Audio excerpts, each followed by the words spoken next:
بسم الله الرحمن الرحيم هل أتاك حديث الغاشية وجوه يومئذ خاشعة عاملة ناصبة تصلى نارا حامية تسقى من عين آنية ليس لهم طعام إلا من ضريع لا يسمن ولا يغني من جوع وجوه يومئذ ناعمة لسعيها راضية في جنة عالية لا تسمع فيها لاغية فيها عين جارية فيها سرر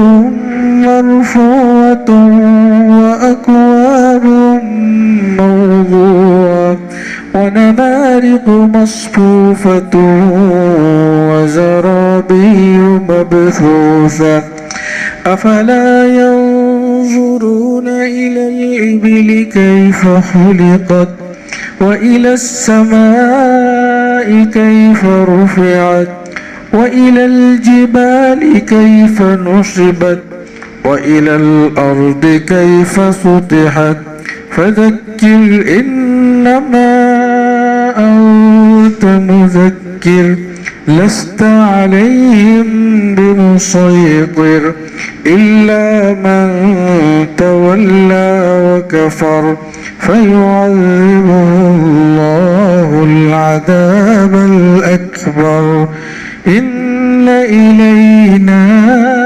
إيابهم ثم إن علينا حسابهم صدق اللہ العظیم۔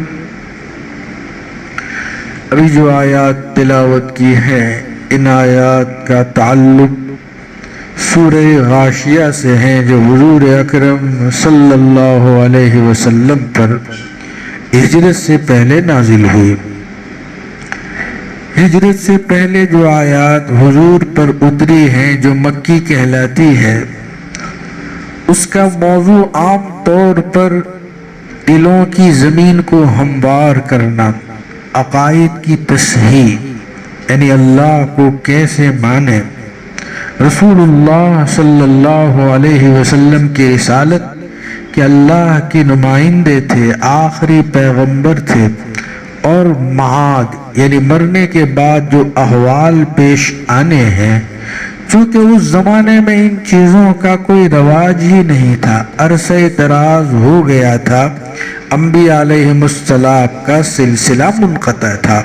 حضرت عیسیٰ علیہ السلام سے لے کر حضور تک تقریباً 500 سے زائد سال کا گیپ ہے۔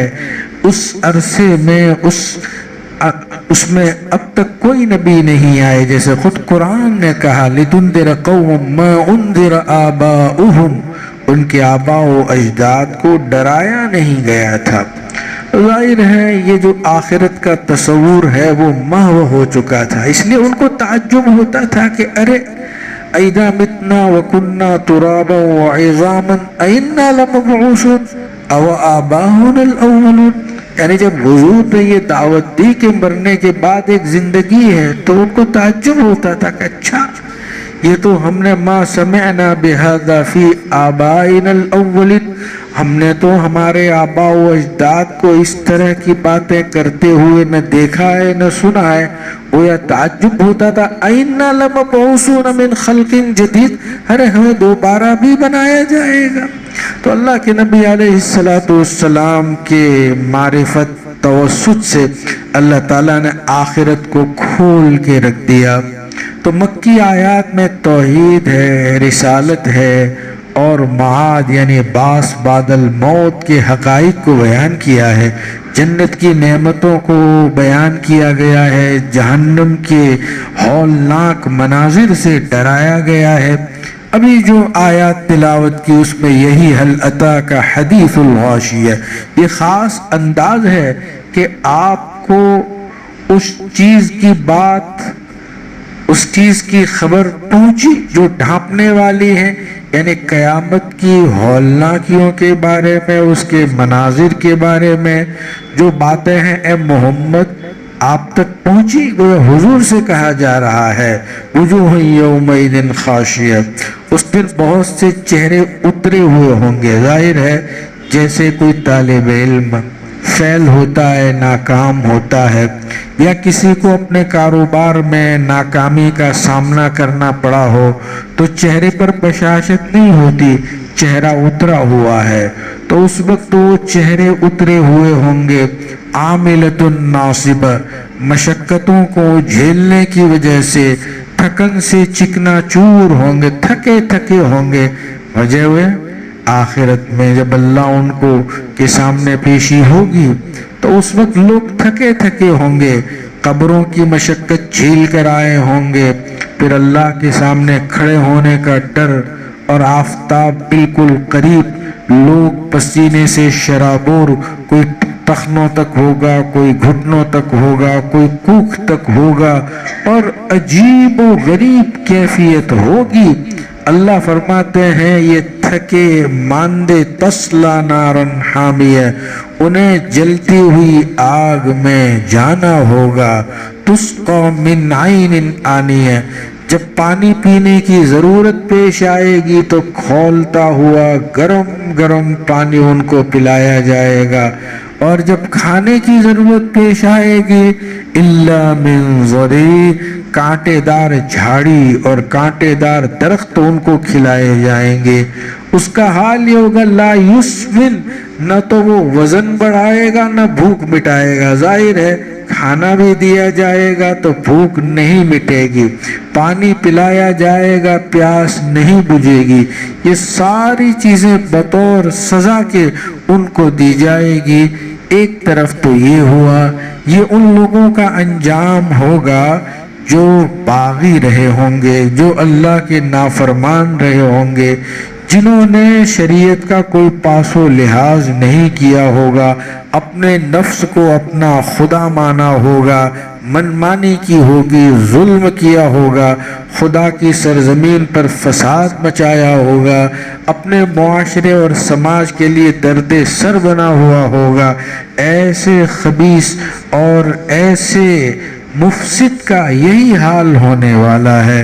ایک طرف تو یہ ہے، دوسری طرف وجوہ یومئذ ناعمہ، بہت سے چہرے، بہت سے لوگ تر و تازہ ہوں گے، لسعیہا راضیہ، جو کوششیں کی ہے، یعنی جو نمازیں پڑھی ہیں، جو روزے رکھے ہیں، جو زکاتیں دی ہے، حج کیا ہے، شریعت پر چلے ہیں، ذکر کیا ہے، تلاوت کی ہے، عبادت کی ہے، اور سماج سوسائٹی میں ان کے حامی بن کر رہے ہیں۔ اللہ نے ان کو مفتاح للخیر، یعنی خیر کی چابی بن کر رہے ہیں، مخلوق کی خدمت کی ہے، بیواؤں کی، یتیموں کی، غریبوں کی خدمت کی ہے، اور اس دھرتی پر دنیا میں اللہ کے بندے بن کر رہے ہوں گے، عباد الصالحین بن کر رہے ہوں گے، اور اللہ کے نیک بندے بن کر رہے ہوں گے۔ ان کو تو اللہ نوازے گا فی جنت عالیہ، عالی شان جنت عطا فرمائیں گے، ایسی جنت کہ آنکھوں نے دیکھی نہیں، کانوں نے سنی نہیں، دل و دماغ پر اس کا گزر بھی نہیں ہوگا۔ لا تسمع فیہا لاغیہ، اس میں لغو اور بیکار باتیں سنتے نہیں ہوں گے۔ ظاہر ہے آدمی جب سو رہا ہو اور کوئی کھٹکھٹاتا ہو تو تکلیف ہو جاتی ہے۔ پرسوں کی باتیں 3-4 دن پہلے کی رات کے تقریباً 1 بجا ہوگا، میں گھر پہنچا، محلے میں لڑائی ہو رہی تھی۔ میں نے پوچھا بھائی کیا بات ہے؟ کہا ہم سوئے ہوئے ہیں اور یہ لڑکے چھوٹے چھوٹے یعنی 12, 15, 18 سال کے، بلکہ کم اس سے، کرکٹ کھیل رہے تھے رات کو 1 بجے محلے میں، تو ان کی گیند جو ہے نا ان کے گھر پہنچی ہوگی تو نیند آنکھ کھل گئی تو سب جاگ گئے، تو ایک وبال تھا، میں بیچ میں پڑا اور پھر اس وبال کو ختم کیا۔ معلوم ہوا کہ بہت سے لوگ ایسے ہیں کہ جن کو کھٹ پٹ سے نیند نہیں آتی، جیسے اپنے گھروں میں، محلوں میں اگر کارخانے ہو اور رات پر کھٹ کھٹ کی آواز آتی ہو تو اس صورت کے اندر تکلیف ہو جایا کرتی ہے، سیدھا دماغ پر اس کا اثر ہوتا ہے۔ اللہ، ہمارے پیارے اللہ ہمیں یہ یقین دہانی کراتے ہیں، لا تسمعوا فیہا لاغیہ، وہاں کوئی بیکار بات آپ نہیں سنیں گے، گویا تمہیں دل و دماغ کو سکون عطا فرمانے والی تمام چیزیں مہیا کی جائے گی۔ فیہا عین جاریہ، اور جنت میں اللہ پانی کے چشمے بہائیں گے، فیہا سرر مرفوعہ واکواب موضوعہ ونمارق مصفوفۃ وزرابی مبثوثہ، اونچی اونچی مسیریاں، اور وہ بھی سونے کے تار سے بنی ہوئی مسیریاں اللہ ہمیں دلائیں گے۔ ہمارے یہاں تو حال پرانے زمانے کے لوگ ابھی بھی بیٹھتے ہیں، ہمارے یہاں کبھی وہ کھاٹ جو ہوتی ہے نا وہ ڈوریوں کی ہوتی تھی، ابھی کہیں کہیں ہوگی، اور جب اس کی پونت، آج اس کو پونت کہا جاتا ہے، وہ ڈھیلی ہوتی ہے تو اچھی خاصی کرسی بن جاتی ہے۔ تو ہمارے یہاں تو یہ حال ہے، لیکن اللہ تبارک و تعالیٰ کہتے ہیں کہ میں ایسی مسیریاں اور ایسی پلنگیں تمہیں دوں گا کہ جو سونے کی موضوع، وہ سونے کے تاروں سے بنی ہوئی ہوگی اور اس کو فٹ کیا گیا ہوگا، تو ظاہر ہے فیہ واکواب موضوع، آب خورے ہوں گے جو رکھے ہوئے ہوں گے، ونمارق مصفوفہ، اور تکیے بالکل قطار میں لگے ہوئے گداز تکیے ہوں گے، اور وزرابی مبثوثہ، اور اللہ تبارک و تعالیٰ بچھے ہوئے قالین بہترین۔ یہ جو ہماری یہاں کی قالین ہے وہ تو پیر میں درد کرنے لگتا ہے کبھی، اور وہاں کی جو یہاں کی چٹائیں تو اللہ ہی بچائے، کہیں بھی وہ جن بیچاروں کو پیروں میں تکلیف ہوتی ہے تو واقعی تکلیف ہوتی ہے، گھروں میں بھی یہی حال ہے۔ تو دنیا کی جو چٹائیاں ہیں وہ تو تکلیف دہ ہیں، اللہ کہتا ہے وہاں کے جو قالین ہوں گے وہ بڑے راحت دے ہوں گے۔ اللہ ہمیں کس قدر سمجھاتے ہیں، میرے بندو سمجھو، میرے بندو مانو، ظاہر ہے بہت بڑا مسئلہ ہے، آنکھ بند ہوتے ہی یا تو جنت ہے یا تو جہنم ہے، اس کو بہت سنجیدگی سے لینے کی ضرورت پڑتی ہے۔ بڑے بڑے ملحدین جنہوں نے خدا کا انکار کیا تھا، آخری عمر میں جب کونے میں بیٹھے ہیں اور سنجیدگی کے ساتھ اپنی اس زندگی پر غور کیا ہے تو اللہ کے نیک بندے بن گئے۔ ابھی میں ایک کتاب پڑھ رہا ہوں، من الشک الی الیقین، فاضل سامرائی کر کے عراق کے بہت بڑے عالم ہیں، ان کا بھی یہی حال تھا کہ جوانی میں وہ خدا کے منکر رہے، اللہ تعالیٰ پر ان کو شک ہونے لگا، کہا کہ میں کیوں دنیاوی لذتوں سے محروم رہوں، اللہ نے یہ لذتیں ہمارے لیے تو بنائی ہے، کھاؤ پیو عیش کرو لطف اٹھاؤ، بچنے کا کیا معنی، اپنے جسم کو بڑھاؤ۔ لیکن کہا کہ میں سوچتا رہا کہ کیا میں یہ جو کر رہا ہوں وہ ٹھیک کر رہا ہوں، کہا میرے دل و دماغ کی کھڑکی کھل گئی، لائٹ آ گئی۔ اس کے بعد جب میں نے پڑھنا شروع کیا، واقعی جو انہوں نے لکھا ہے اللہ کی وجود پر اور اللہ کے رسول صلی اللہ علیہ وسلم کی نبوت کر مجھے بہت سی ایسی باتیں نہیں ملی۔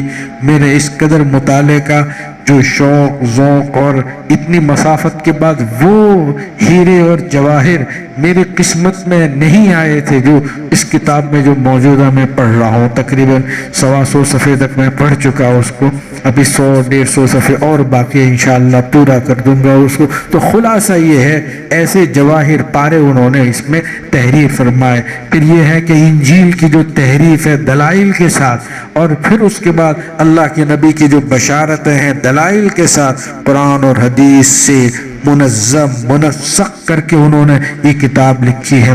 اہل علم میں اگر کوئی ہو تو میں ان سے یہی کہوں گا، آسان زبان بھی ہے، ان کو یہ کتاب من الشک الی الیقین ضرور پڑھنی چاہیے۔ فاضل سامرائی بہت بڑے رائٹر ہیں، ابھی بھی حیات ہے، اور سعودی کی طرف سے ان کو بڑا انعام بھی ملا۔ خیر باتوں پر سے بات، میں یہ کہنا چاہتا ہوں قرآن کے حقائق آخری اور نہایت سچے حقائق، اس کے آگے کچھ نہیں، یہ نہایت قاطع، آخری بات قرآن کہہ رہا ہے، اس اس سے آگے کوئی نہ تحقیق ہے۔ اللہ نے ڈھلی ڈھلائی باتیں ہمیں ارشاد فرمائی ہے۔ رات کو میں دارالعلوم کنتھاریا تھا، ایک جگہ تراویح پڑھنے گیا، 23واں پارہ چل رہا تھا۔ اس فاضل نے اور اس طالب علم نے جو قرآن پڑھا ہے واقعتاً جھوم جائے۔ وَاذْكُرْ عَبْدَنَا أَيُّوبَ إِذْ نَادَىٰ رَبَّهُ أَنِّي مَسَّنِيَ الشَّيْطَانُ بِنُصْبٍ وَعَذَابٍ ارْكُضْ بِرِجْلِكَ هَٰذَا مُغْتَسَلٌ بَارِدٌ وَشَرَابٌ۔ ایک نبی امی پر جنہوں نے نہ کبھی الف پڑھا نہ با پڑھا، اور جو حقائق اور سچائیاں اللہ نے آپ پر اتاری ہے، آدمی دم بخود رہ جائے گا، کونے میں بیٹھ جائے گا۔ جب تک اللہ کو راضی نہیں کرے گا اس کو چین نہیں پڑے گا، یہ اس کی حالت ہو جائے گی۔ وقت ہی کہاں نکالتے ہیں؟ لسائیہا راضیہ، تو یہی تو ہے کہ تھوڑا وقت نکالیے تنہائی میں، ذکر کا التزام کیجئے۔ کامیابی تو کام سے ہوگی نہ کہ حسن کلام سے ہوگی، ذکر کے اہتمام، فکر کے اہتمام سے ہوگی، ذکر کے التزام سے ہوگی۔ چار باتیں شاعر نے کہی کہ کامیابی تو کام سے ہوگی، کام کرو گے تو کامیاب ہوگے۔ باتوں سے کچھ نہیں ہوتا، باتوں سے لوگوں کی زندگیاں پوری ہو گئی۔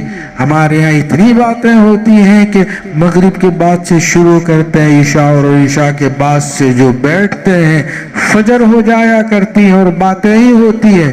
کیا کمایا کچھ نہیں، کیا گوایا کچھ نہیں، کوئی فکر ہے۔ ذکر کا التزام کرو، یعنی اپنے اوپر یہ لازم کر لو کہ اللہ اللہ کرنا ہے، چاہے 10 منٹ کرو، 15 منٹ کرو، کونے میں بیٹھ جاؤ، تسبیح لو اور اللہ کی یاد کرو۔ علماء نے لکھا ہے کم سے کم 1000 مرتبہ اللہ اللہ کہہ لو، کلمہ لا الہ الا اللہ 100-200 مرتبہ کہہ لو۔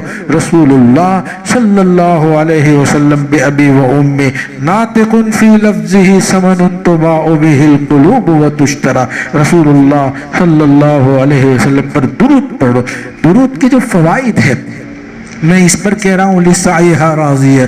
ایک صاحبہ تھی ڈپریشن میں، نیند نہیں آتی، مجھے بھی شکایت کی گئی۔ ایک صاحب آئے کہ مولانا میں اتنے دنوں سے گولیاں لے رہا ہوں، فلاں صاحب کی احمد آباد کی سب، تو ان کو یہی کہا کہ تجربہ ہے کہ جو درود پڑھتا ہے اللہ اس کے ڈپریشن کو ختم کر دیتے ہیں۔ اور ہم نے کہا ایک خاتون کو اس طرح کی تکلیف تھی، اس کو یہ ٹپس دی گئی، ان کو یہ کہا گیا کہ روزانہ 300 مرتبہ درود پڑھو، ٹھیک ہو جاؤ گے۔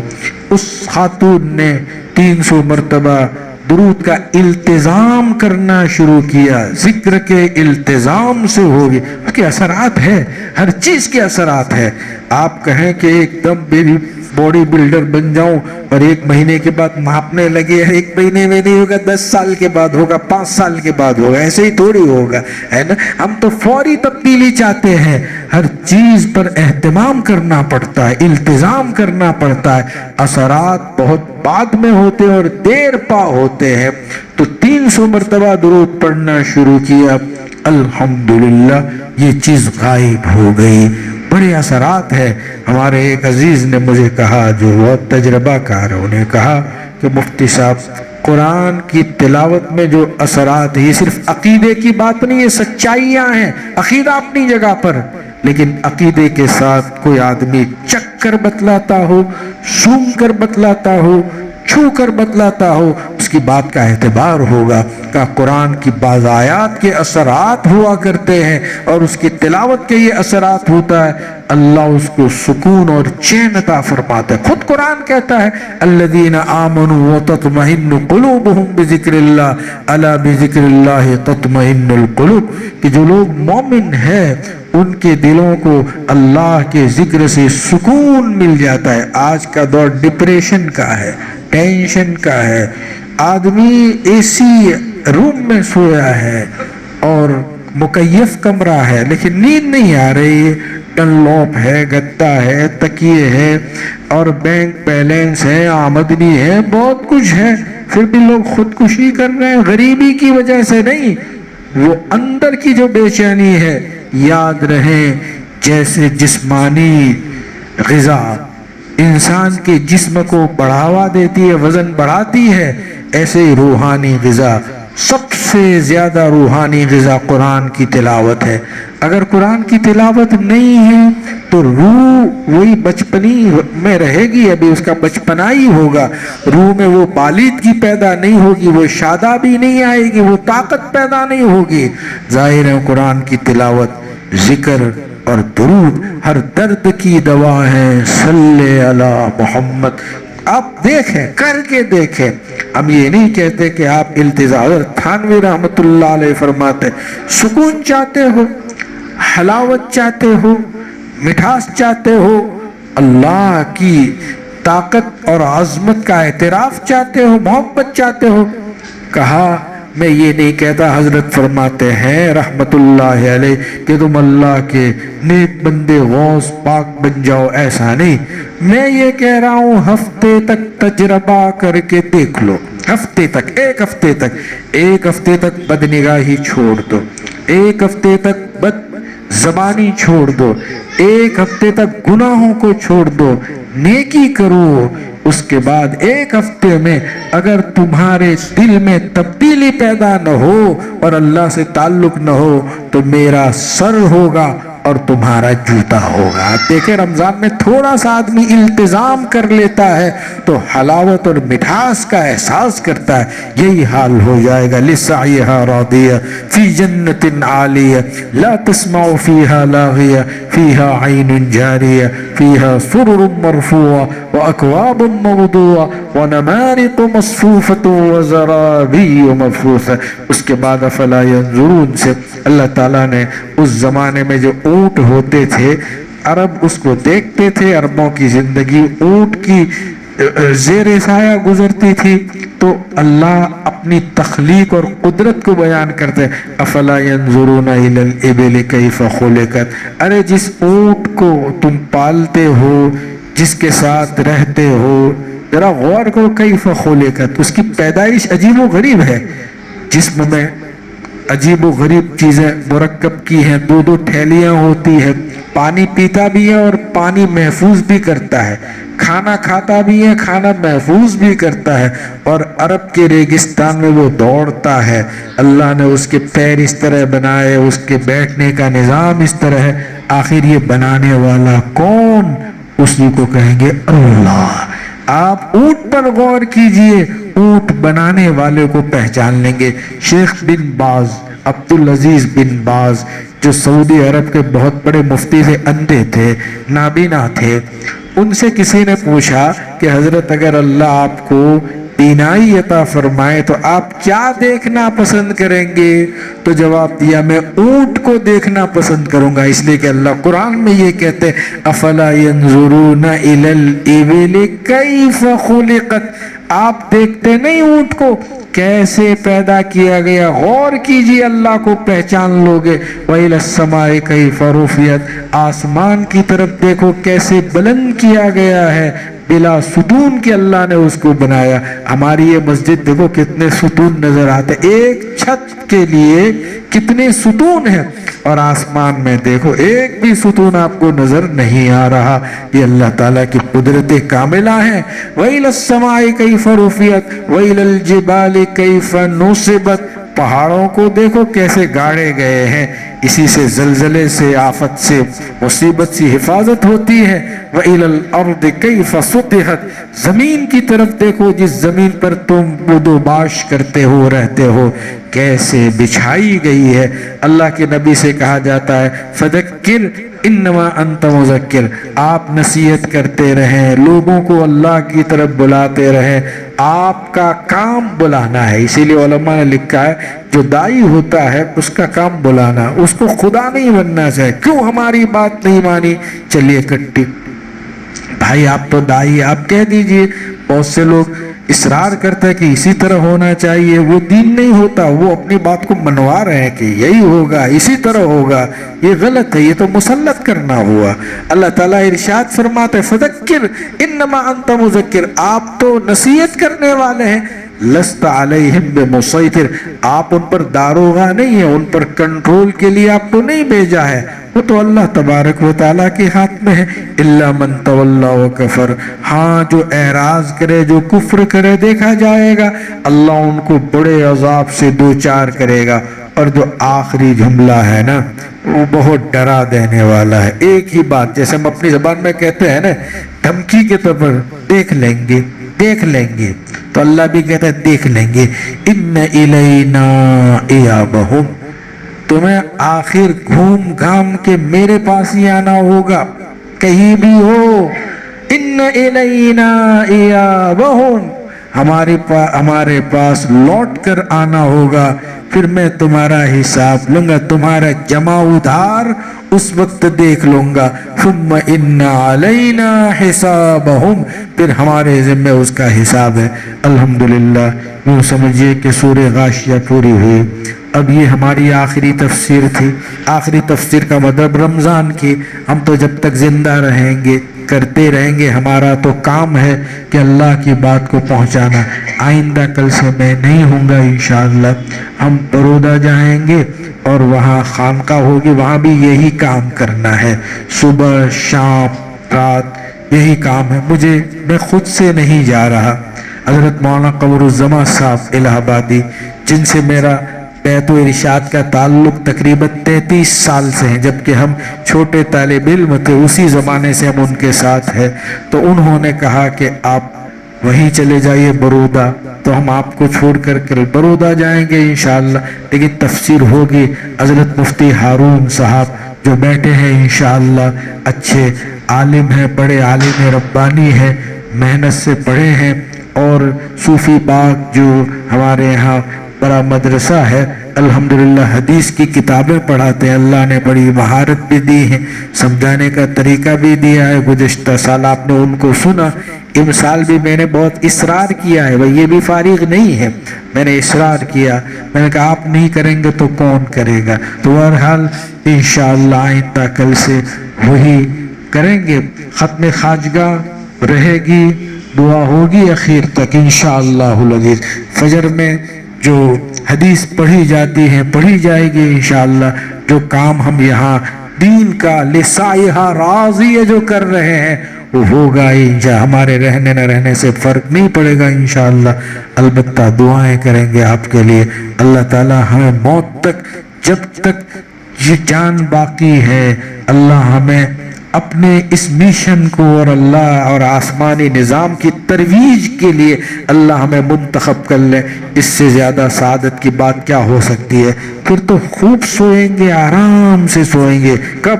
جب ہماری موت ہوگی اور جب ہم اللہ کے یہاں چلے جائیں گے، پھر کوئی اٹھانے نہیں آئے گا۔ ابھی تھوڑی صحیح اور محنت اور کوشش کر لیں، پھر انشاءاللہ سونا ہی سونا ہے انشاءاللہ العزیز۔ اللہ عمل کی توفیق عطا فرمائے۔ دعا کر لیتے ہیں مختصر، اللہم صلی وسلم علی سیدنا محمد وآلہ وصحبہ اجمعین۔ اللہ ہمارے اس بیٹھنے کو قبول فرما۔ اے اللہ، تیرے نیک بندوں نے کیسی کوششیں کی ہے، اپنی زندگی کے لمحے لمحے کو تیرے دین کی ترویج اور نشر و اشاعت کے لیے انہوں نے لگا دیا۔ اللہ وہ جذبہ ہمیں بھی عطا فرما۔ آج اللہ وہ تیرے پہلو میں، تیرے جنب میں آ چکے ہیں، اللہ برزخ کے مزے لے رہے ہیں، اللہ وہ زندگی ہمیں بھی عطا فرما۔ زندگی کا بڑا حصہ گزر چکا، اللہ ما بقیہ حصہ جتنا بھی باقی رہا، اللہ تیری یاد میں، تیرے دین کی نشر و اشاعت میں، تیرے بندوں کی خیر خواہی میں، سرزمین میں اصلاح کے لیے صحیح اور کوشش کرنے کے عمل میں اللہ ہمیں گزارنے کی توفیق عطا فرما۔ اللہ ہمارے سامعین کو ہمت، طاقت، قوت عطا فرما۔ اللہ تیرے پاک کلام کو انہوں نے سنا، اللہ جو کچھ انہوں نے مانگا وہ ان کو عطا فرما، ان کی ضرورتوں کو پورا فرما، انہیں کسی کا قرض دار محتاج نہ بنا۔ اللہ ہماری خانقاہ جو قائم ہونے جا رہی ہے برودا، اللہ تعالی وہاں کے باشندوں کو بھی قبول فرما۔ بڑی عزت افزائی کرتے ہیں ہے، ایک بڑی تعداد سنتی بھی ہے۔ اللہ ان سامعین کو بھی ہمت، طاقت، قوت عطا فرما۔ اللہ ہمیں بھی ذوق، شوق اور جذبہ عطا فرما، صحیح جذبے کے ساتھ وہاں بھی کچھ کام ہو جائے۔ اللہ ایسے اسباب پیدا فرما۔ اللہ جو مانگا وہ بھی عطا فرما، جو رہ گیا اپنے فضل و کرم سے عطا فرما۔ ہماری دعاؤں کو قبول فرما۔ صلی اللہ علیہ سیدنا محمد وآلہ وصحبہ اجمعین برحمتک یا